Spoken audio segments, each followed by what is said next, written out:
창세기 22장에서 23장까지의 묵상 나눔입니다. 창세기 24장 1절은 여호와께서 아브라함에게 범사에 복을 주셨다고 쓰여 있습니다. 그러나 우리 모두가 알듯이 그는 본토 친척 아비집을 떠나야 했고 약속된 땅에 도착해 보니 기근이 들었으며 자신의 생존을 위해 아내를 종종 누이라고 속여야 했습니다. 100세까지 서자인 이스마엘을 제외하면 자손도 없었고요. 범사에 복을 주셨다는 그 구절을 영어 성경에서는 그의 모든 길에 은혜를 주셨다고 표현합니다. 그 복은 거부가 되고 자녀가 많고 건강하게 천수를 누리는 세상 복이 아닌 하나님이 동행하시는 은혜입니다. 우리 앞에는 수많은 길, 즉 저마다 다른 삶의 방식들이 있으며 우리가 어떤 선택을 하느냐에 따라 우리의 길, 그 인생 여정은 시작됩니다. 하나님을 믿는다는 것은 어떤 길이 정해져 있고 그 길을 따라가면 천국이 기다리고 있으며 하나님이 원치 않는 잘못된 길로 가면 지옥에 이른다고 오해되어지기도 합니다. 그러나 하나님은 우리에게 자유의지를 주셨고 우리는 에덴 동산에서 아담과 하와가 만났던 선악과를 어쩌면 매일 모든 선택의 순간마다 만나는 것인지도 모릅니다. 그리고 하나님은 그 두 가지 선택 뒤에 생명나무와 십자가의 두 가지 길을 예비하십니다. 우리는 때로 불순종함으로 생명나무가 아닌 십자가를 선택한 아담을 원망하기도 하는데요. 아담 뒤에 오는 가인도, 셋으로 시작되는 믿음의 계보도, 아니 오늘을 살아가는 나 자신도 매 순간 그 십자가의 은혜가 아니면 돌이킬 수 없는 선택들을 할 때가 얼마나 많은지 모릅니다. 그리고 그 잘못된 선택의 수많은 길 위에서도 우리는 임마누엘의 하나님을 만날 수 있습니다. 늘 그 길에서 우리와 함께 걷기를 원하시는 주님을 우리가 시선을 돌려 볼 수 있느냐 아니냐의 차이가 있을 뿐이겠죠.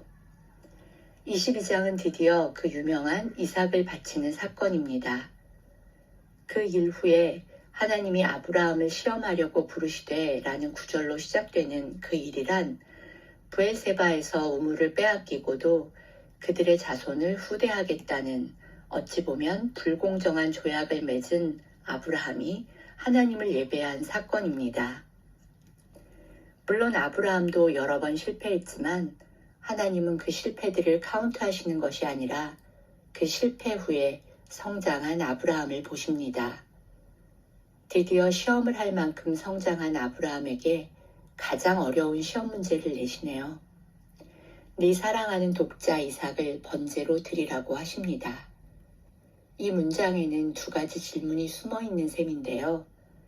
네가 진정으로 사랑하는 대상이 누구냐는 것과 독자를 바침으로 물거품이 될 하나님의 언약을 얼마나 신뢰하고 있느냐는 질문인 셈이죠.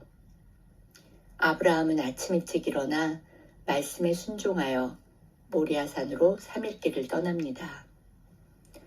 이 산은 후에 예루살렘의 성전이 세워지는 성전산이며 무슬림들은 그때 바쳐진 아들이 이스마엘이라고 믿는다고 하네요.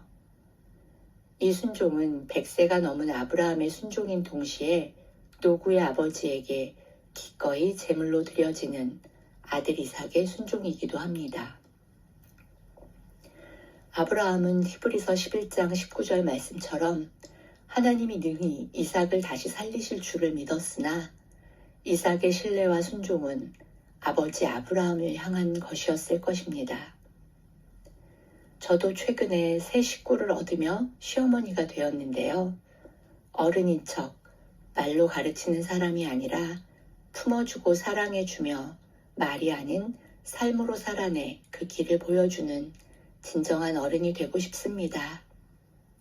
저의 못남은 감추고 잘남만 드러내는 사람이 아니라 실수할 수 있는 인간임을 인정하며 그럼에도 매 순간 내가 신뢰할 대상이 있기에 나를 만드신 그 이유와 목적대로 내 인생의 모든 길을 담담하게 걸어가고 싶습니다. 22장에는 두 번의 부르심이 나오는데요. 첫 번째 부르심이 테스트였다면 두 번째 부르심은 언약의 확증입니다. 그리고 그 언약은 또 다른 준비임을 보여주십니다. 뜬금없이 등장하는 것처럼 보이는 아브라함의 형제 나홀의 족보를 통해서 이삭의 아내 리브가의 등장을 예고합니다. 그리고 23장은 전혀 다른 이야기가 등장하는데요.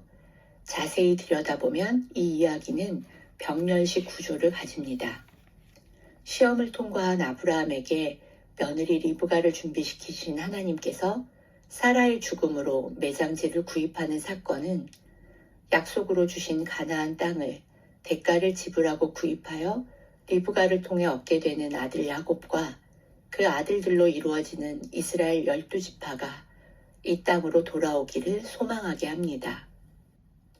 23장 본문에서 계속 반복적으로 등장하는 어구는 헷 족속에게, 헷 족속을 향하여, 헷 족속이 듣는 데서, 헷 족속이 보는 데서 등입니다. 그들, 그 땅의 백성들로도 표현되고 있지만 그들이 헷 족속임을 분명히 합니다. 가나안 땅에는 7족속이 있었는데요. 기르가스, 아모리, 가나안, 브리스, 히위, 여부스, 그리고 헷 족속이 그들입니다. 헷은 노아의 손자이자 함의 아들인 가나안의 아들입니다. 즉 하나님이 약속하신 가나안 땅을 합당한, 아니 넘치는 대가를 지불하고 구매한 것인데요. 먼 훗날 다윗이 성전을 세우게 되는 성전산을 은 50세겔에 구입하는 데 비해 아브라함이 산 밭은 아무리 크고 매장할 동굴을 포함한다 해도 은 400세겔이라니요.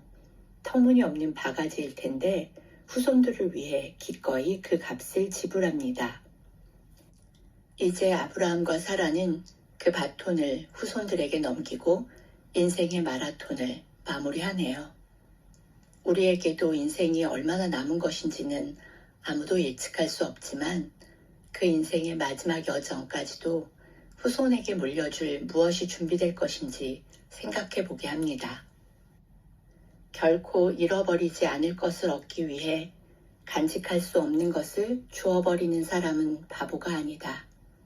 1956년 1월 8일 29의 나이에 후아우라니 인디오들에게 복음을 전하려다 그들의 창에 찔려 죽은 짐 엘리엇이 대학 시절 일기장에 써놓은 글로 마무리합니다.